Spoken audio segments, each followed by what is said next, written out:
सकता है, थोड़ी देर में इस पर जरूर आएंगे, लेकिन सबसे पहले प्रोग्राम के पहले पड़ाव पर आपको बताते चले कि कल जम्मू कश्मीर काबीना का अहम तरीन इजलास मुनक्किद होने जा रहा है। जम्मू कश्मीर काबीना का कल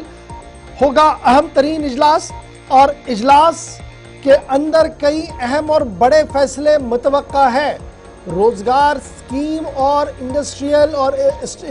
रोजगार, इंडस्ट्री और दीगर मामलात को लेकर कल अहम फैसले लिए जा सकते हैं। वजीर आला उमर अब्दुल्ला जम्मू के अंदर इस काबीना इजलास की करेंगे शिरकत। याद रखें, आज थोड़ी देर पहले इस बात की तस्दीक हो चुकी है कि कल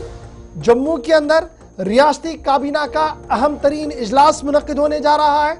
और इस काबीना इजलास से कबल मुख्तलिफ वजारतों के अंदर काम काज का जायजा, जहां वजीर आला उमर अब्दुल्ला ने आज खुद लिया है, मुख्तलिफ वज़रा ने बैक टू बैक अवामी फीडबैक और अफसरान के साथ तबादला ख्याल किया है। और इतला और ख़बर ये है सिविल सेक्रेटरीट से और चीफ मिनिस्टर ऑफिस से ये इतलात सामने आ रही है, और हमारे ज़रा बता रहे हैं कि कल का काबीना का इजलास इंतहाई अहम हो सकता है।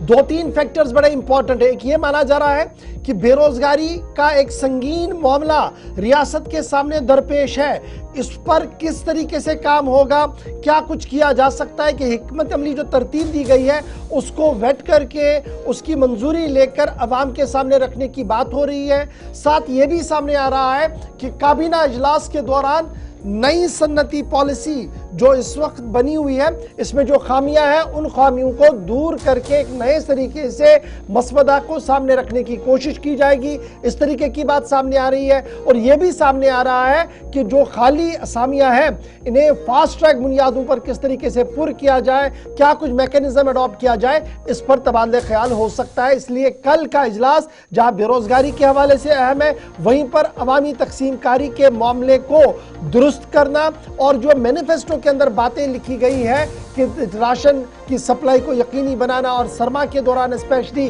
कश्मीर सूबे के अंदर ये सारी चीजें हों, उस पर भी एक हतमी फैसला कल लिया जा सकता है। इस तरीके की बात जो है वो बताई जा रही है। इसलिए अहम तरीन इजलास कल जम्मू के अंदर होगा, काबीना का इजलास। और ये भी खबर है कि काबीना इजलास के बाद अफसरान के तबादलों के अहकाम भी जारी किए जा सकते हैं। अगर अभी तक जो पिछले कई दिनों से तबादले तकर्रियाँ हुई है, जो लेफ्टिनेंट गवर्नर के ऑफिस से वेट होकर आई है, या लेफ्टिनेंट गवर्नर ने आज खुद उसकी मंजूरी दे दी है, लेकिन उसके बाद जो मिड रैंक अफसर्स हैं उनके तबादलों के हवाले से भी इतला ये है कि कल का दिन इंतहाई अहम है, और कई अहम ओहदों पर तैनात अफसरों को तब्दील किया जाएगा, उनकी जगह पर नए अफसरों की तैनाती को यकीनी बनाया जा रहा है, और इस ज़मन में तमाम मैकेनिज्म और क्लियरेंस जो है वो ले ली गई है। यानी कल का दिन सियासी एतबार से और एडमिनिस्ट्रेटिव पॉइंट ऑफ व्यू से इंतहाई अहम होने वाला है। उमर अब्दुल्ला साहब की सरबराही में कल जम्मू के अंदर अहम तरीन इजलास होगा, काबीना का इजलास, जिसमें माना जा रहा है कि कुछ अहम फैसले लिए जा सकते हैं।